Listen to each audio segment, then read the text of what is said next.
मेरे गुरुदेव का अपना सामर्थ्य था, योगी महाराज का अपना सामर्थ्य, भक्त संतों का अपना सामर्थ्य। ऐसे से उच्च कोटि के संत मेरे मित्र रहे, तो मेरे पास सबका खजाना है। अभी के जमाने के अनुसार साधना भी ऐसी करो कि अभी अभी टेलीफोन जोड़ो और अपने आत्मा परमात्मा का आनंद, मार्गदर्शन और सामर्थ्य पालो। बस ऐसा है। इसलिए मेरी ग्राहकी बहुत ज्यादा है।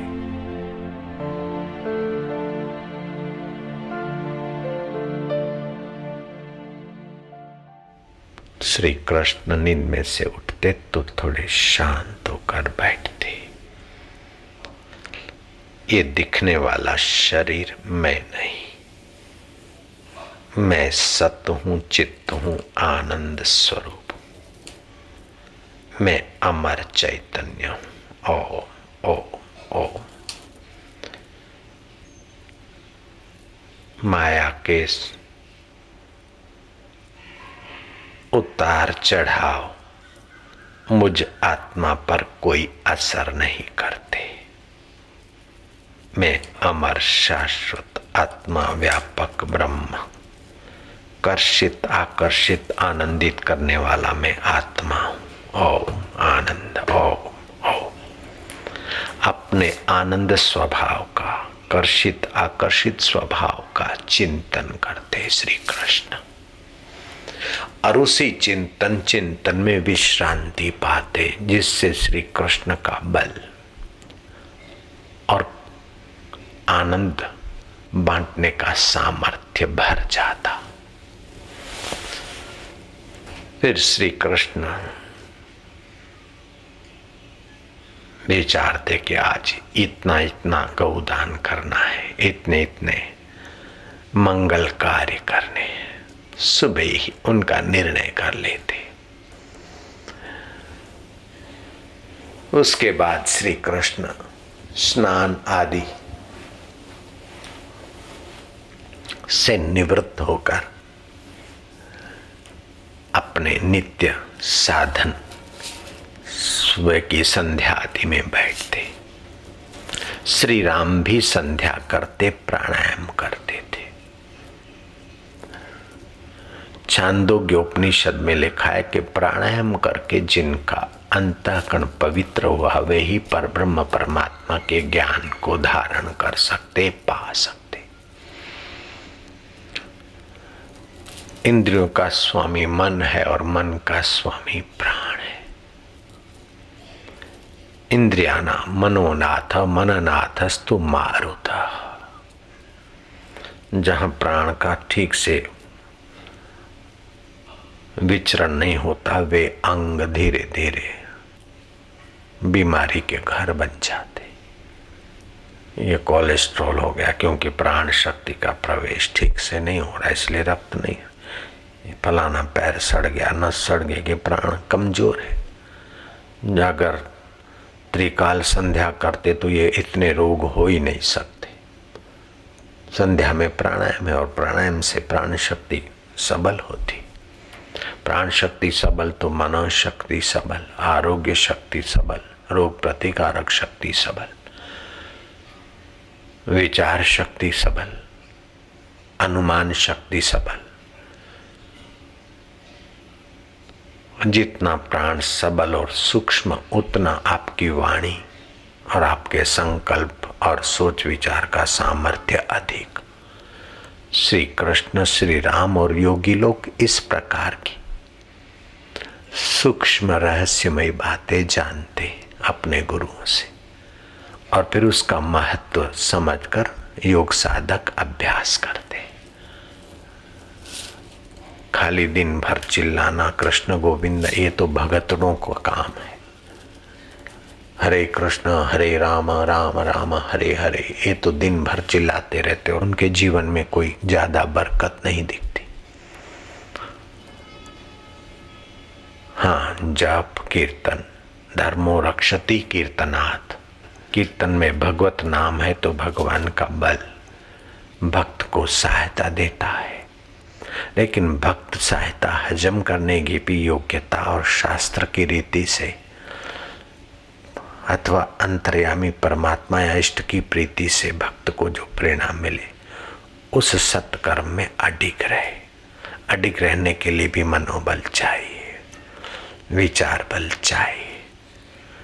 भक्त अगर सावधान थोड़े नहीं रहे तो भगतड़े बन जाने का डर है। योगी सावधान नहीं रहा तो रोगी होने का भय। तत्वज्ञानी सावधान नहीं रहे तो नास्तिक और विलासी होने का भय है।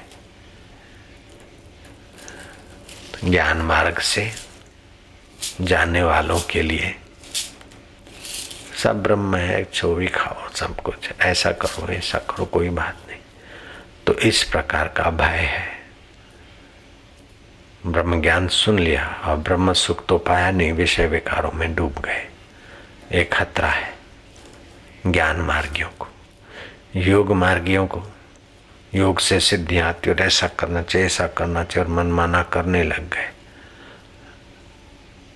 तो कभी कभी विकृत दिशा मिल गई और रोग हो गए। योग से रोग होते तो मिटना भी मुश्किल हो जाता है। हाँ, जिनके ऊपर गुरु की कृपा बरसती, मंत्र दीक्षा मिलती, उनकी प्राण शक्ति जगती है, जिसे शास्त्रों ने कुंडलनी शक्ति कही। कुंडलनी जागृत के पहले प्राण शक्ति जागृत होती। फिर वो साधक मंत्र दीक्षा लेने के पहले भी कभी कभी समर्थ गुरु के वातावरण में ही कुंडलनी शक्ति को जगाने वाली प्राण शक्ति जग जाती। कभी मंत्र दीक्षा के समय ही जग जाती तो कभी थोड़े समय के बाद। जो मंत्र लिया है और जिनकी कुंडलनी शक्ति प्राण शक्ति जागृत है, आत्म विश्रांति के धनी है, ऐसे गुरु का दिया हुआ मंत्र साधक की सुषुप्त शक्तियों को जगाने में बड़ा सक्षम होता है। जैसे केबल कितनी भी मोटी हो, तुम्हारे घर में लाइट पंखे आदि में जान नहीं आएगी अगर वो केबल पतला भी हो, पावर हाउस से जुड़ा है तो फिर तुम्हारे घर के साधनों में जान आ जाएगी। ऐसे पावर हाउसों का पावर हाउस जो अपने सत्य चित्त आनंद ब्रह्म स्वभाव से जगा जुड़ा है, ऐसे गुरु के द्वारा जब गुरु मंत्र मिलता है और गुरु मंत्र के साथ प्राणायाम आदि की विधि मिलती है और साधक करता रहे तो चंद दिनों में उसको आश्चर्यकारक लाभ महसूस होने लगते। जो नहीं बोलते थे, बात नहीं करते या जो बॉस धमकाते थे, वे अब प्रेम से बात करने लगे। जहाँ विफलताएं मुंह फाड़े बैठी थी वहां मुंह बंद किया और सफलताओं के श्री गणेश हो रहे। जहाँ रोग ही रोग थे वहां आरोग्य के कण बढ़ रहे। इस प्रकार के लाभ शुरुआती लाभ, लेकिन ये लाभ आत्मज्ञानी गुरुओं के नजर में कोई बड़ी बात नहीं। और भी परम लाभ और भी बड़े ऊंचे लाभ है। साधक नियम करता जाए, गुरु के संकेतों को समझता जाए तो साधक एक ऐसी ऊंचाई को छूता है कि जहाँ कृष्ण है वहाँ तुम, जहाँ राम है वहाँ तुम, जहाँ शिव है वहाँ तुम हो, ऐसा तुमको अनुभव हो जाएगा। इतनी ऊंचाइयां हैं। उसके पहले कई अनुभूतियां होती है। कोई नीला प्रकाश दिखे, सफेद प्रकाश दिखे, कभी प्राण शक्ति कुंडलनी शक्ति चढ़ रही, कभी हास्य होने लग जाए, कभी रुदन होने लग जाए, कभी क्रियाएं होने लग जाए, तो उसको रोकना नहीं है। प्राण शक्ति को अंदर प्रवेश करके अपनी शुद्धिकरण करने में सहयोग देना चाहिए। कई माया अथवा भावुक भक्त एकदम चीखते रोते, नए लोग टिकटिकी लगाकर चकित होकर देखते। इसमें आश्चर्य की बात नहीं। या तो उनकी विरह भक्ति का भाव दबा था, वो उभरा है, अथवा तो वो दबे हुए मानस के थे। घूंट पी पी कर स्त्रियां होने की दिशा में अचेतन मन जा रहा था, उसके ऊपर से दबाव हटा, प्राण शक्ति बढ़ी, जीवनी शक्ति बढ़ी, तो वो रोग प्रतिकारक शक्ति और भाव ने उसकी जो स्त्रियां होने की संभावना है दूर करने के लिए अभी वो रो रहा है, अपने व्यथा को प्रकट करके खाली हो रहा है। पुरुषों की अपेक्षा महिलाओं को स्त्रिया की तकलीफ ज्यादा होती। बच्ची की माँ अगर कड़क है, ये नहीं कर वो नहीं कर, अथवा सासू कड़क है, ऐसा नहीं वैसा नहीं, पति कड़क है, तो वो पीती जाती। जो पीते हुए दुख के घूंट हैं वही स्त्रिया का रूप लेते हैं, ऐसा भी कईयों का मानना है। और भी कारण हो सकते हैं, मैंने ही सुना है। स्त्रिया के कारण दुखों के घूंट खूब जिसने पिए हैं, दबाए हैं, उनको होती है। लेकिन जो मंत्र दीक्षा लेते हैं उनकी स्त्रिया होने की संभावना बाद में नहीं रहती, अगर है तो भी मिट जाती। लेकिन मंत्र दीक्षा हमारे पास से केवल स्त्रियां मिटाने के लिए नहीं है। भूत छुपाए और मंत्र दीक्षा ली तो वो भूत को परेशानी होगी, भागने के लिए रास्ता खोजेगा, अब निकलता हूं जाता। मंत्र दीक्षा ली तो अशुद्ध कोई हवा प्रवेश नहीं पाएगी। अशुद्ध विचार आ भी गए तो शुद्ध विचार अशुद्ध विचार के बीच संघर्ष होगा।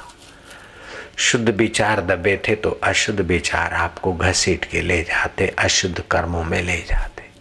पुरानी आदत है और उनका माहौल है, अनिष्ट बलवान है और आपका इष्ट अभी नन्हा है, तो हो सकता है कि आप न चाहते हुए भी पिछड़ जाएं।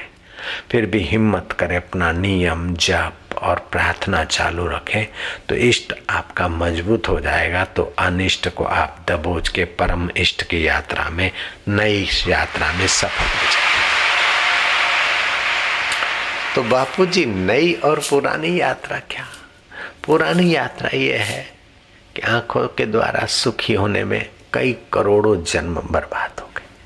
नाक के द्वारा, जीभ के द्वारा, कान के द्वारा, संभोग आदि स्पर्श के द्वारा, इन 5 इंद्रियों के द्वारा सुख खोजते खोजते और सुख की भ्रांति देखते देखते आखिर जीव दुखी होते गए। और यही वही ढपली और राग, जन्मों और मरो और जन्मों, सुखाया दुखाया सुखाया, सफलता आई विफलता आई, अंत में मौत आई। तो आपके हाथ में क्या रहा? आपके पास क्या रहा? पुण्य और पाप। पुण्य रहा तो सुख भोगा जाकर स्वर्ग में फिर गिरे किसी के गर्भ में लटके। पाप रहा तो नरक भोगा और फिर गिरे नीच योनियों में जाके पड़े। 4 पैर वाले जीव जंतु जानवरों के माँ 4 पैर वाली मिली तो आप पाड़े बन गए, पाड़ी बनकर भैंस बनोगे, भैंसा बनोगे।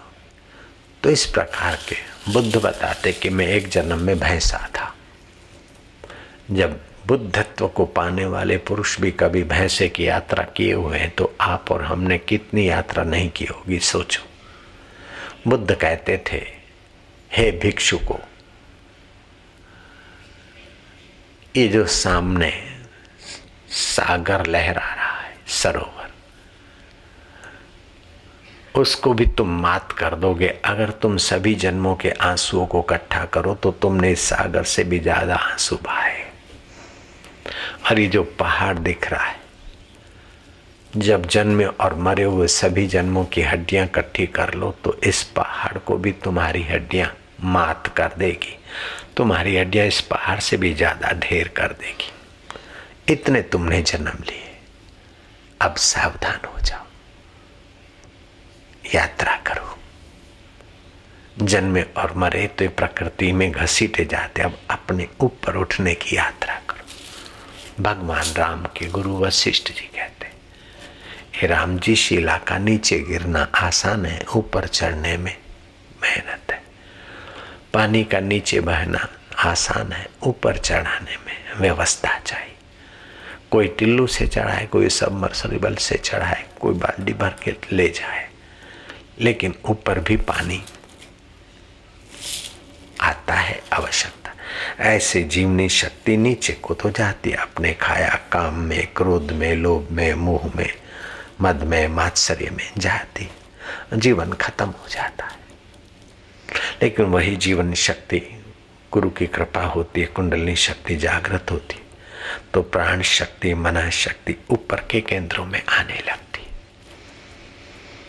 पहले तो वहीं शुद्धि होती है। मूलाधार केंद्र में अगर जीवनी शक्ति गुरु की ने संचार किया तो बैठे बैठे आपका नाभि का हिस्सा यूं हिलेगा। कभी कभी आप ऊपर कूदेंगे, यहाँ तक कि अभ्यास किया तो मेढक की नहीं आपका आसन उठने लगेगा, जंप मारने लगेगा। लालजी महाराज की सेविका थी कृष्णाबेन, अभी भी हयात है।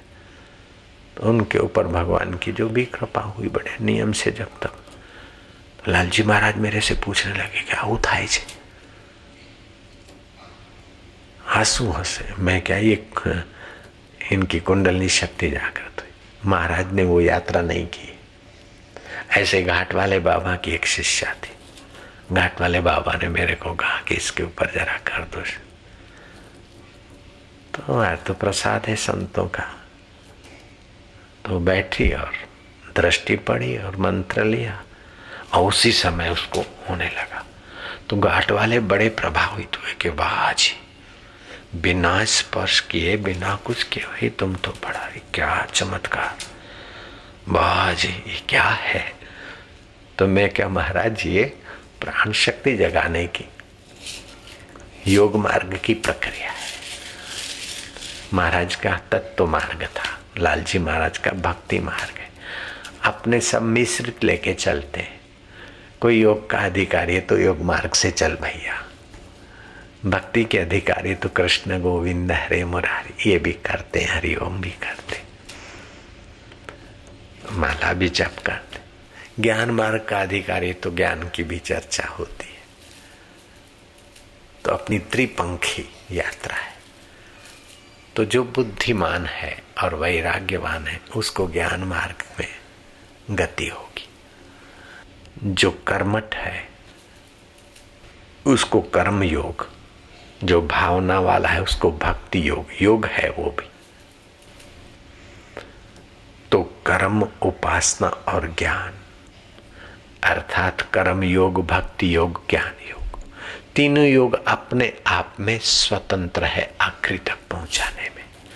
लेकिन भक्ति योग है पिपली का मार्ग, कीड़ी के मार्ग, धीरी चाल, धीमी चाल। योग मार्ग है बंदर की चाल, कूदे एक पेड़ से दूसरे पेड़।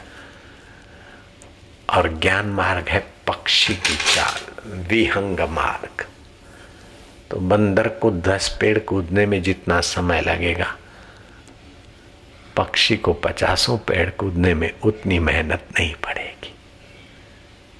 लेकिन वो पंख कहीं कहीं होते, तो पंख फूटे और पंख सबल रहे, इसमें योग मार्ग का उपयोग किया जाता है। भगवान की प्रार्थना की तो भक्ति मार्ग का उपयोग किया जाता है। भगवान की कृपा और अपना पुरुषार्थ, भगवत भाव और अपनी सेवा। मैं ईश्वर के लिए तड़फा और मैंने ठान लिया कि एक बार तू मिल जा, फिर मैं तुझे ऐसा सस्ता बना दूंगा, ऐसा बाजारू बना दूंगा कि कोई भी आए और तेरा प्रसाद ले जाए।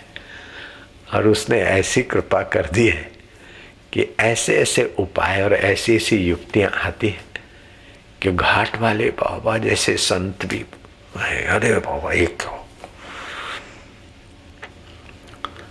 तो अलग अलग मेरे गुरुदेव का अपना सामर्थ्य था, योगी महाराज का अपना सामर्थ्य, भक्त संतों का अपना सामर्थ्य। ऐसे से उच्च कोटि के संत मेरे मित्र रहे। तो मेरे पास सबका खजाना है, सबका माल मेरे पास है। इसलिए सभी को सबका माल कोई न कोई पसंद पड़ ही जाता है। नारायण नारायण नारायण नारायण।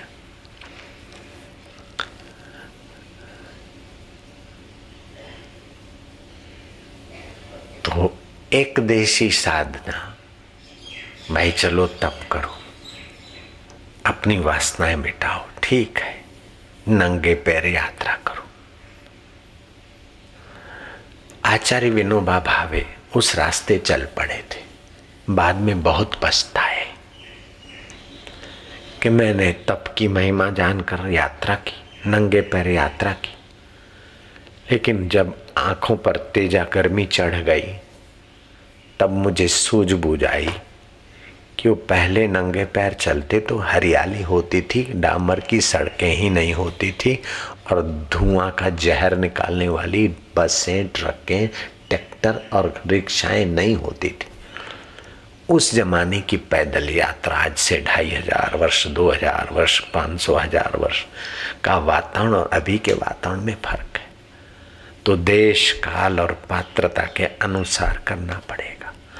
पहले जो शरीर में क्षमता थी, सक्षमता थी, वो अभी नहीं है। पहले जैसे हमारे यात्रा के भोजन बनाने के साधन थे, अब हम वो लेके बैठे तो जमाने के साथ कंधा नहीं मिला सकते। पहले हमारे परदादे बैलगाड़ी में जाते होंगे, या बहुत शाहूकार होंगे तो घोड़े पर जाते होंगे, घोड़ा गाड़ी में जाते होंगे। अगर हम अमेरिका अथवा लंदन या दिल्ली में घोड़ा गाड़ी में जाएं तो हमारा बुरा हाल हो जाएगा। हमें तो अभी हवाई जहाज का और ट्रेनों का उपयोग करना ही चाहिए, करना ही पड़ता है। ऐसे ही पहले हमारे दादी माँ और हमारी माता भोजन बनाती थी तो चूल्हे पे बनाती और उसको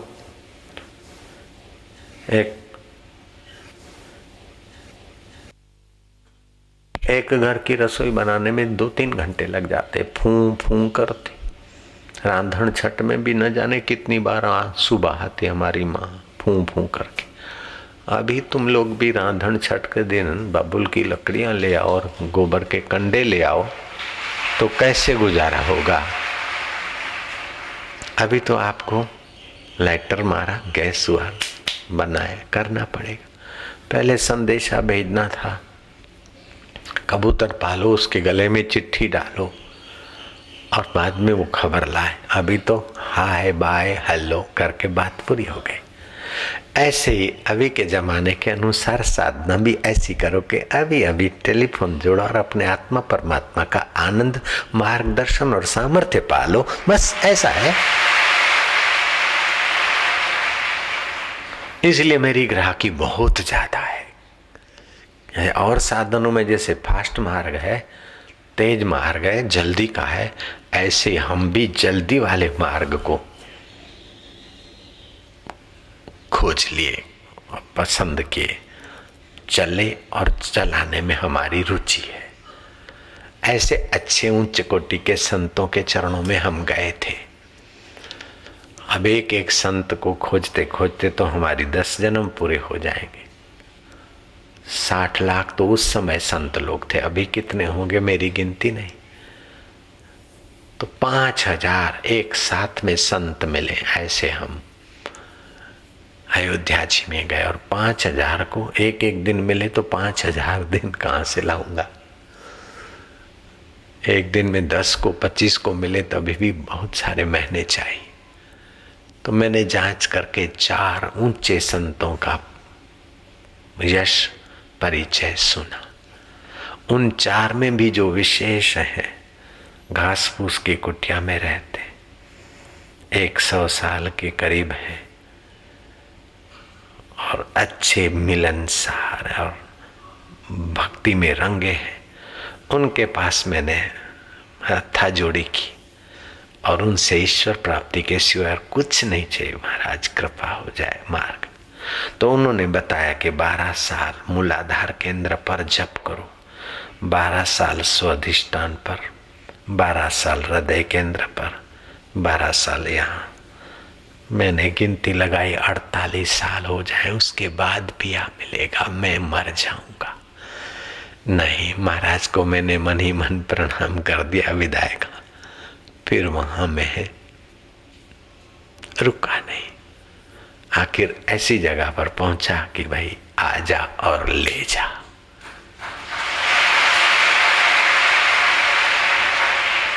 उस महापुरुष का इंतजार करना पड़ा कि आ जाते, अभी आते, आ जाते, अभी आते 40 दिन तक।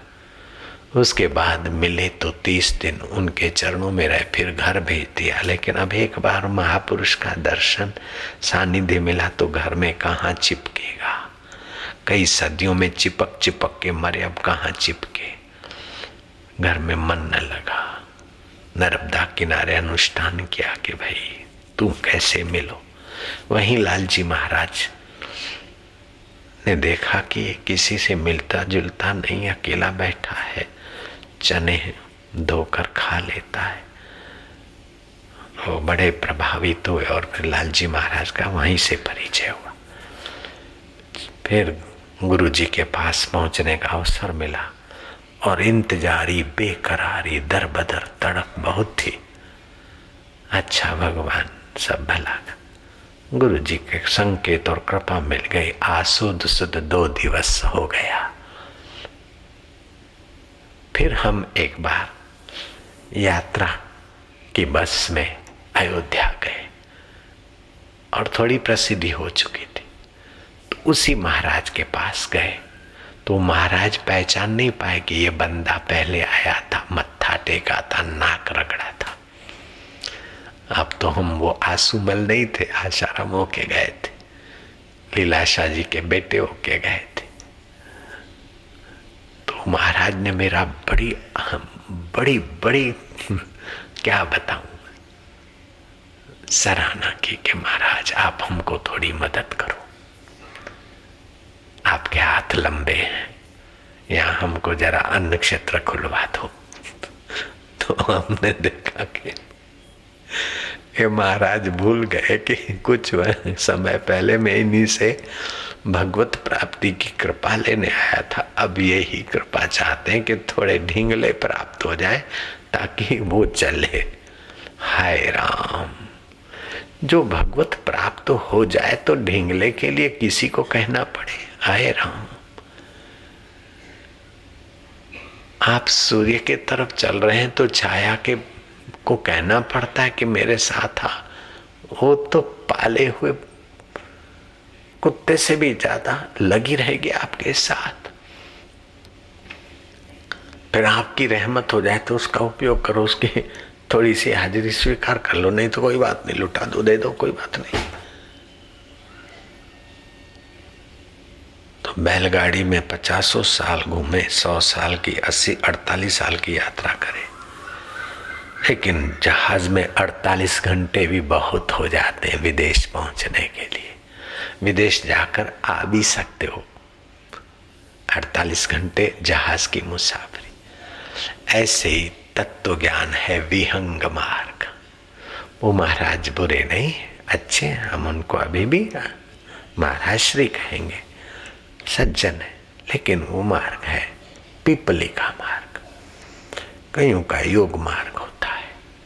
अपने तीनों मार्ग साथ चलते हैं, कभी उड़ान भर दी, कभी छलांग मार दी, तो कभी कीड़ी के नाई चले, लेकिन चलना चालू रहे। कीड़ी के नाई भी उसी दिशा में चले, ऐसे आप कृपा करें।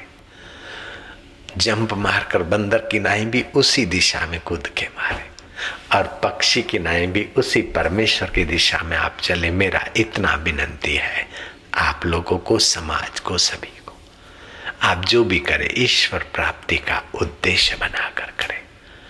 आप रोए तो भी ईश्वर के लिए, हंसे तो भी ईश्वर की स्मृति। लड़े झगड़े खूब लड़ो, मन लगा कर लड़ो। झगड़ा करने की हम मना नहीं करते, हम जानते कि कुछ न करे और तामसी होकर पड़ा रहे और भयभीत होकर सुकड़ा रहे, इससे झगड़ा करना भी अच्छा है।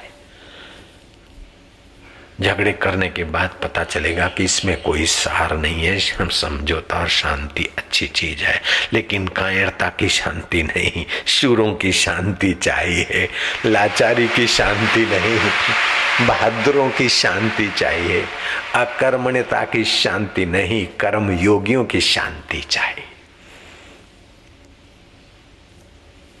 चलो मरने दो, जो करेगा भरेगा, क्यों डरता है, कमजोर है। त्यक्त्वा हृदय दौर्बल्यम उत्तिष्ठति परम तपा। या तो भय के कारण अपना कर्तव्य छोड़ता है, या तो कायरता के कारण कर्तव्य छोड़ता है। श्री कृष्ण ने अर्जुन को नहीं छोड़ने दिया कर्तव्य।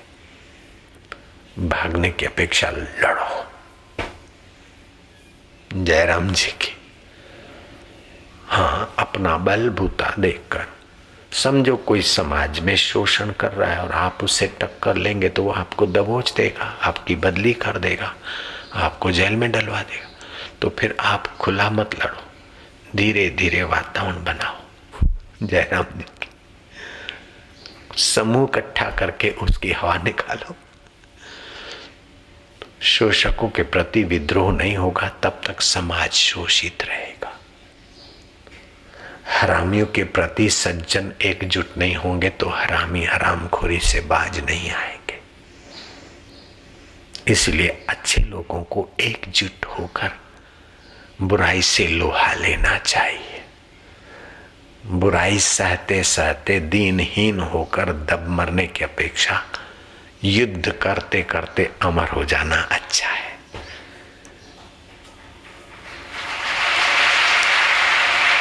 उसका मतलब ये भी नहीं कि घर जाओ और भाभी डांट रही है, भाभी को सुना दो, ननंद है तो देरानी को सुना दो, अगर जेठानी है तो जेठानी को। वो घर में झगड़ाबाजी की बात नहीं कर रहा हूं। आप अशुद्ध से लोहा लो और शुद्ध के पक्ष में रहो, शुभ के पक्ष में रहो, अशुभ से बचो। और बाहर लड़ाई बाद में करना, पहले भीतर की लड़ाई शुरू करो। दूर के शत्रुओं से बाद में निपटना, पहले भीतर टांग खींचने वाले जो बैठे उनसे निपटो।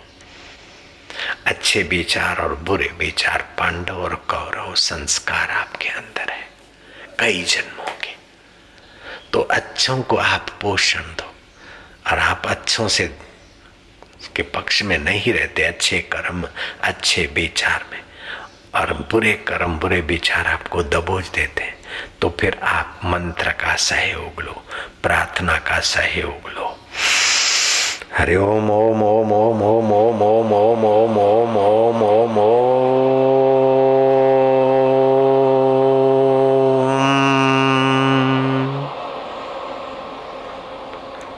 मैं बार बार काम विकार में नहीं गिरूंगा। आज सुबह मैं संकल्प करता हूं, कल रात को काम विकार में गिरा और देखो शरीर की बुरी हालत। अब मैं संकल्प करती हूँ, मैं संकल्प करता हूं कि 4 हफ्ता तक पति पत्नी के शरीरों का शोषण नहीं, उनके आरोग्य और साधना का पोषण होगा। मैं फलाना आज से संकल्प करता हूँ 3 हफ्ता तक हम संयमी रहेंगे, 5 हफ्ता तक संयमी रहेंगे।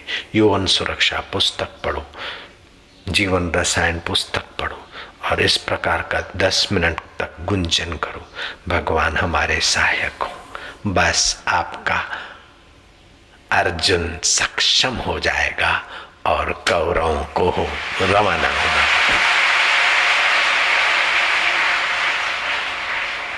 ये कर्षति आकर्षति कृष्ण का संदेश, भारत ने अगर गीता और गौ का फायदा उठाया होता तो भारत की ये हालत नहीं होती। और देशों ने अगर गीता और गौ का फायदा उठाया होता तो और देशों की ये दुर्दशा नहीं होती। रात को चैन से नींद नहीं और दिन को पति पत्नी पर विश्वास नहीं, आरोग्य का कोई ठिकाना नहीं, देसी गाय का दूध नहीं, देसी गाय का घी नहीं, देसी गाय का झरण नहीं, देसी गाय का गोबर नहीं। वो बेचारे सूरी गाय और दूसरी वन प्राणी के मिश्रण से जर्सी गाय के दूध में ही फंस मरे, उससे वो गुण का फायदा नहीं होता जो देसी गाय के घी दूध से फायदा होता है। अभी हमारे देश में देसी गाय है, उनका रक्षण पोषण ये समाज का ही रक्षण पोषण है।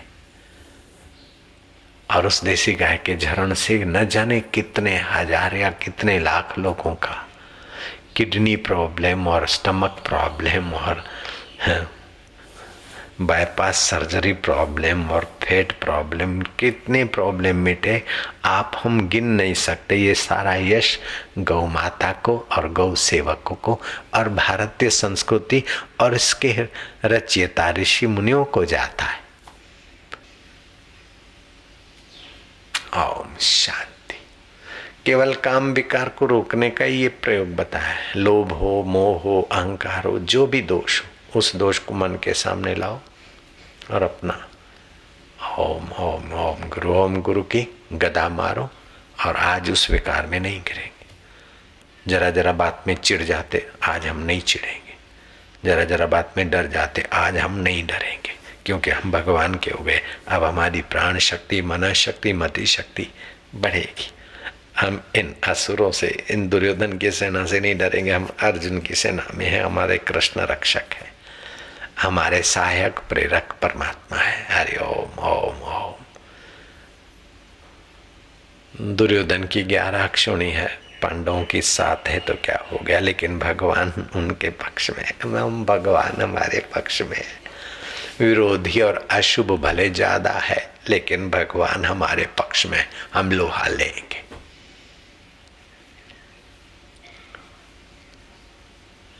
तो जो अपनी कमजोरी हो, उस कमजोरियों से लोहा लेते जाओ।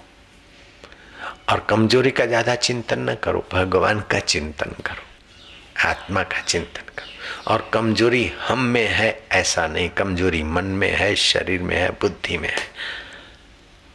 तो कमजोरी का पावर कम हो जाएगा और हम में भगवान है और भगवान में हम है, आपका पावर बढ़ जाएगा।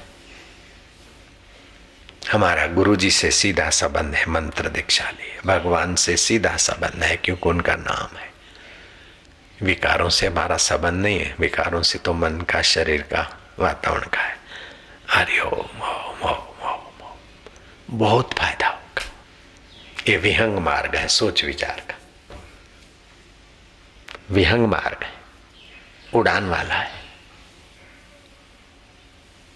नहीं तो गुस्सा आया, एक दिन उपवास करो। गुस्सा आया, एक दिन भोजन में जो नहीं अच्छा लगता वही डलवाओ। नमक की जगह पर शक्कर डलवाओ सब्जी में, नीम की चटनी खाओ।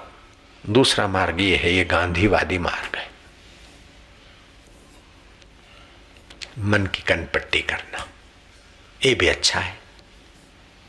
मुझे तो आप लोगों के भाग्य पर बड़ी प्रसन्नता हो रही। घर में बैठे रहते, आते जाते संसार भी देख रहे और भगवान की ऊंचाइयों की यात्रा करने के रास्ते भी आप इतना प्रभात को पहुंच रहे। और जन्माष्टमी का दिवस, तापी तट, तुम कितने भाग्यशाली हो। कोई तराजू नहीं मिलती कि तोल दे। तुम कितना पुण्य अर्जित कर रहे हो, कोई तराजू का पाप भी नहीं तोल सकता है। आपको कितने जन्मों के कुसंस्कार मिटाने का और कितनी जन्मों की यात्रा इसी जन्म में करने का कितना कुछ लाभ हो रहा है, इसकी कोई तराजू आज तक बनी नहीं होगी। कि आपको इतना लाभ हो, इतना लाभ हो, मैं बोल नहीं सकता, थोड़ा बहुत अनुमान कर सकता हूं। आप बहुत लाभ उठा रहे, आपको बहुत मिल रहा है भगवत कृपा से। इतना इतना इतना इतना इतना, अब इतने ही हाथ लंबे, दूसरा बताऊं कहां से। 2-2 किलोमीटर के हाथ होते न तो भी कम है। कितना लाभ हो रहा है उसका संकेत हम बता नहीं सकते आपको। 2-2 किलोमीटर का हाथ लंबे होते न, आपको इतना लाभ हो रहा है, तभी उसका वर्णन नहीं हो सकता। मैं सच कहता हूं, बहुत लाभ हो रहा है, बहुत बहुत बहुत। अब क्या बोलूं शब्दों में।